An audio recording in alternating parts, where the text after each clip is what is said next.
Imagine that you hold in your hands a large clear glass bottle, and the bottle contains water and fine sand.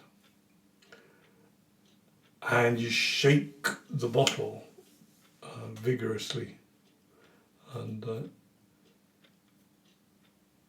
it creates a kind of murkiness as the particles of sand float around in the water. So if you stop shaking the bottle and the agitation stops, then the fine sand will little by little settle further and further down until eventually the water is crystal clear. That inner clarity is our aim, and the way that we are going to achieve that is to stop the agitation, to stop shaking the bottle, to cease putting the energy in to keep the sand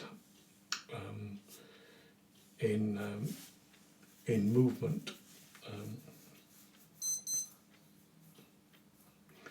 So the agitation can take many forms when we look in a kind of inner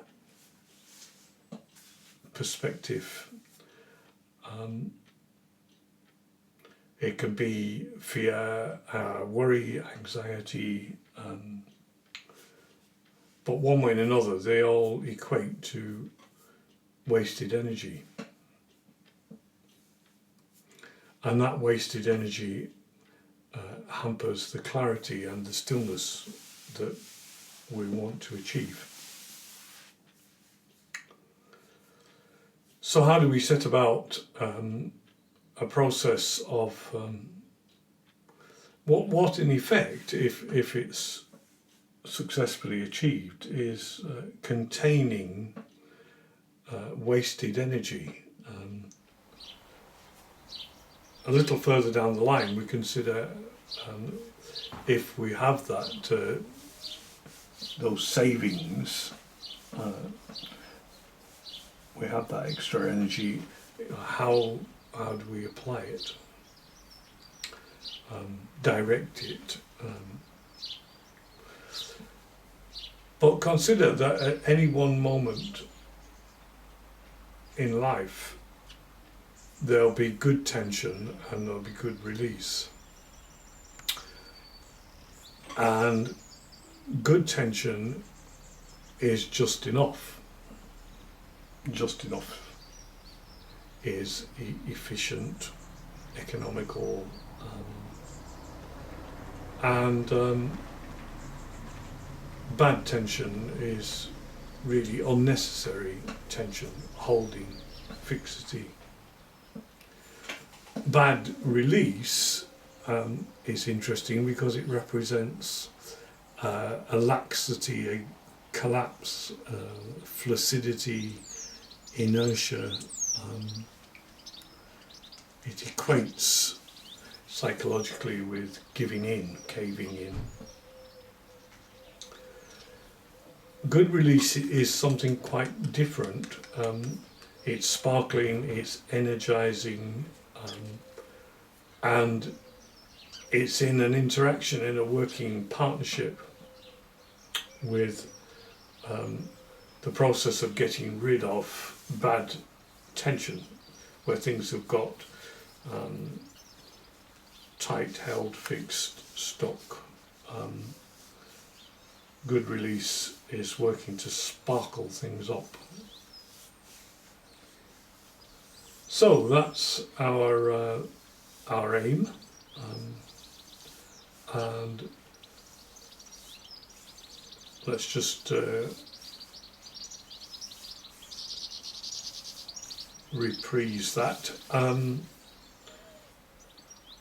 Our aim is to assume that when we start the process, there'll be unnecessary and therefore bad tensions. There could also be the various areas that are, it's not so much that they're held, it's just that they've become, they've gone to there, they've become flaccid and inert.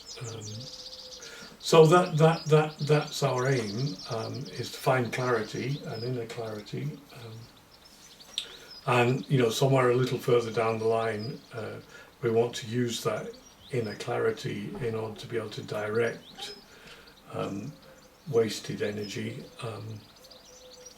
in order to get things to sparkle up. And I often use the analogy to a mountain stream that's become kind of stagnant, can't flow, and the kind of changes that we make turn it into a sparkling, fresh, flowing stream. Okay, so here we go. So to begin with, consider how your seated body is supporting itself. There's an assumption here that because we want to, in this circumstance, avoid any sense of laxity, it's really good if your backbone for the next 20 minutes is self-supporting, or if that doesn't feel particularly comfortable, the minimum amount of back support, really. So here we are, and we can begin by allowing your attention to take in the space that your body occupies right now. The back, the front, the lengths of you, or more particularly the lengths that's supporting your backbone, and the height of you. From the base of support, that's always such a good departure point. The base of support receives and opens to take your weight, and at the other end of the height of you is the crown of your head. And again, all of those body cavities, the head, the chest, the abdomen, they occupy space. And within that inner space, there are many things that flow and circulate. Altogether, they sum up to being the ever-flowing movement of life through the structure. And life is something that we only ever have in this moment. We don't have the life of the past and the life of the future. It's now that these things are circulating. So these channels of flow and circulation might be hampered right now, might be restricted in the way that they flow. And that represents bad tension, the presence of bad tension and the presence of bad release. That's what causes the constriction, the restriction. And our simple aim over the next few minutes is to undo those, to open them up.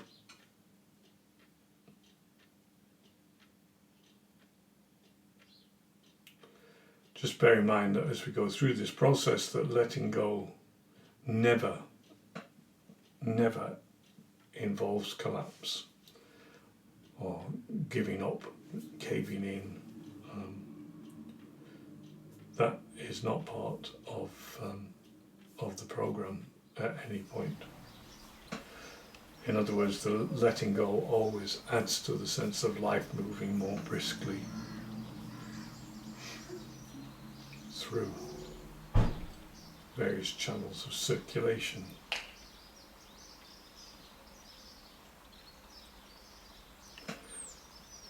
Imagine right now that you've been carrying around the town for some time a heavy backpack.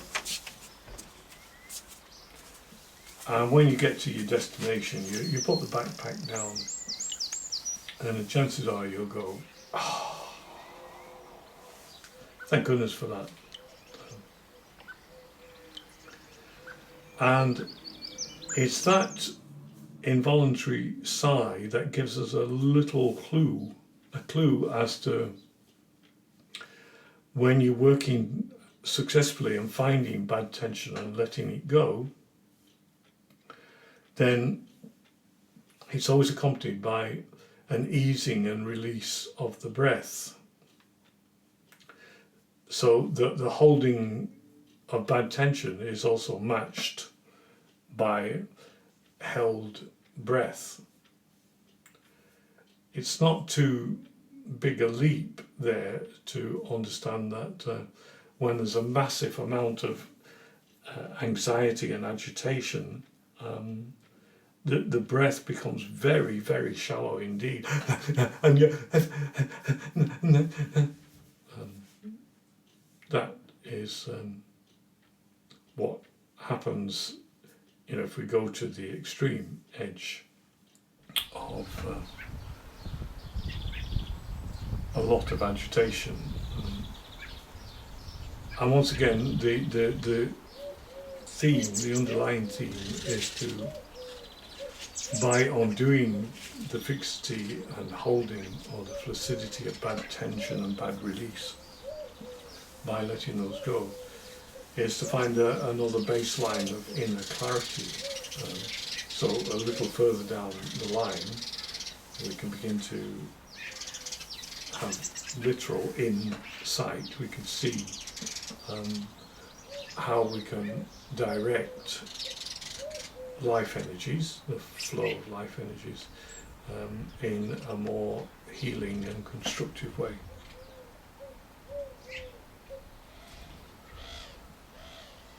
So, onwards and upwards, allow your attention now to play around the very particular points of entry of breath into the inner volume of yourself.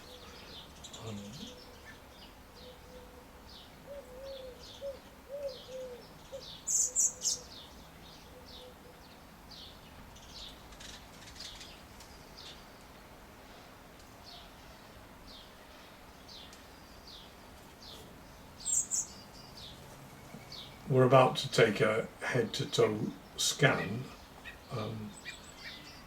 and as we do this, we'll keep touching in with the breath as being a guide,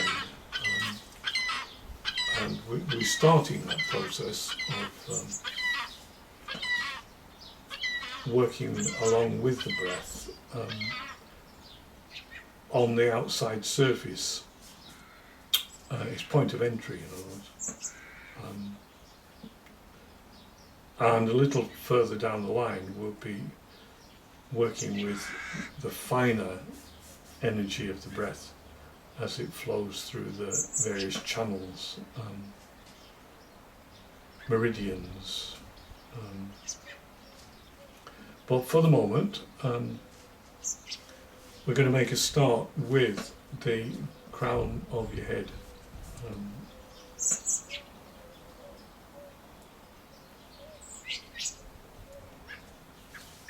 And the physical weight of your hair in your scalp, and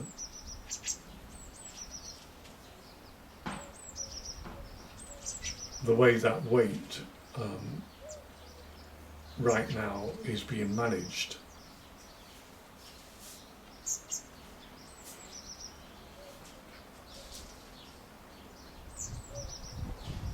So maybe that weight can fall just a little bit more freely from your scalp to your base of support.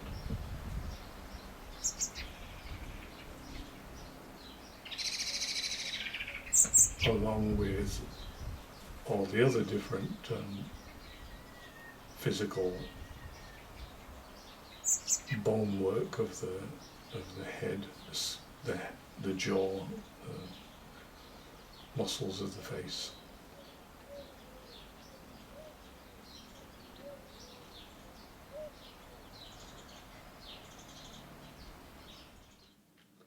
And maybe that kind of softening of the muscles of the face, the muscles of emotional expression,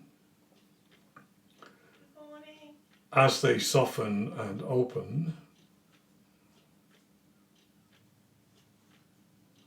maybe you find a little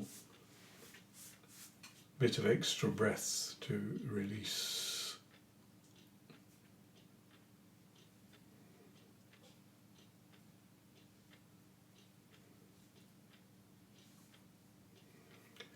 There is just the right amount of tension to allow the weight of your head to sit up there on top of the column of the spine in a balanced way.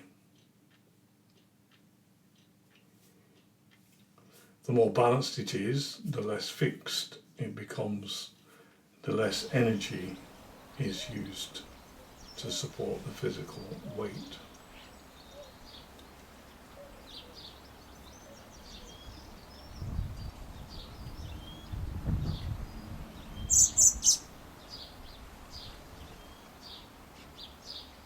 Your jaw right now is defeating gravity.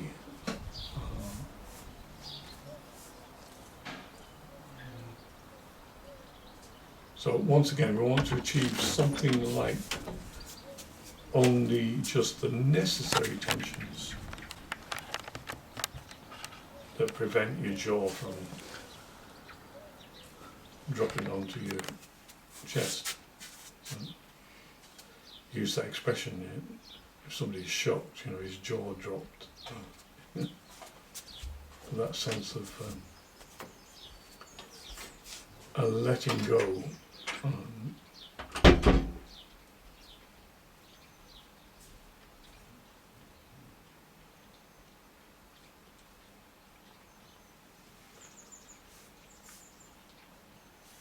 So we can continue to work down the lengths.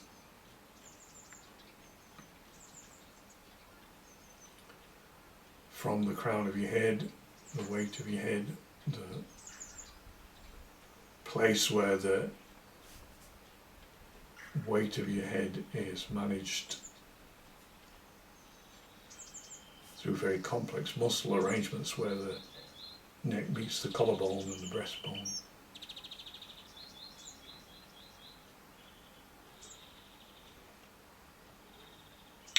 The weight of the head, the human head, is very topple heavy. So right now there's always got to be some tension to restrain it from dropping forward.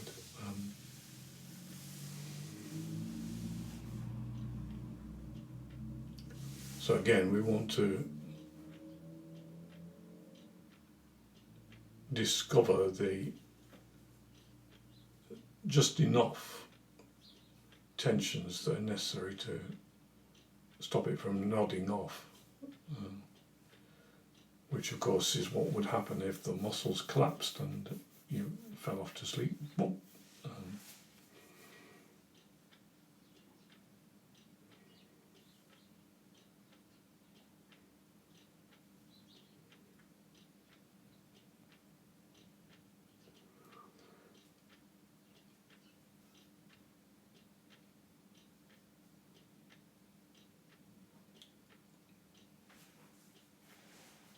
Often the shoulders can get very tight And again, there's something that has to be managed here, but at its best, the shoulders are open because the weight of the arms is being suspended.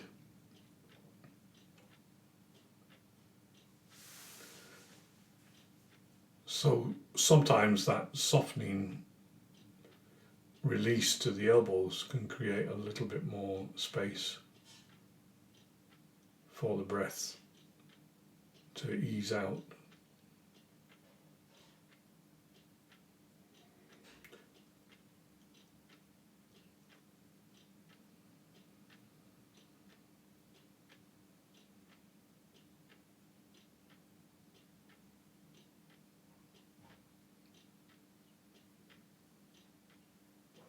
And so we can move down the length of the ribs, the physical heft, weight of the ribs dropping down through into the support of the pelvis. And again, that looping around to find unnecessary holding, letting it go, linking back to the support of the breath.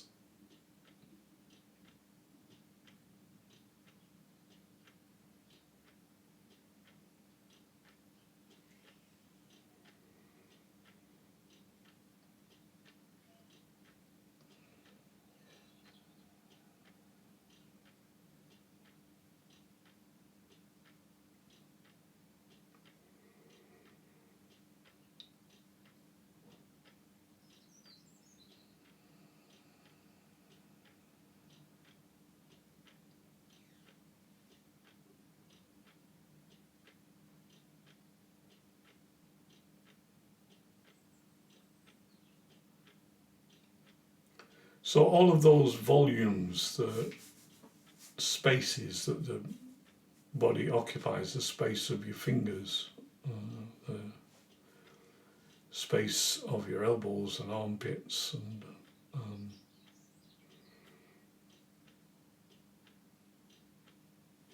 if they become a little less held, they become a little bit more open. And that openness represents a greater receptiveness.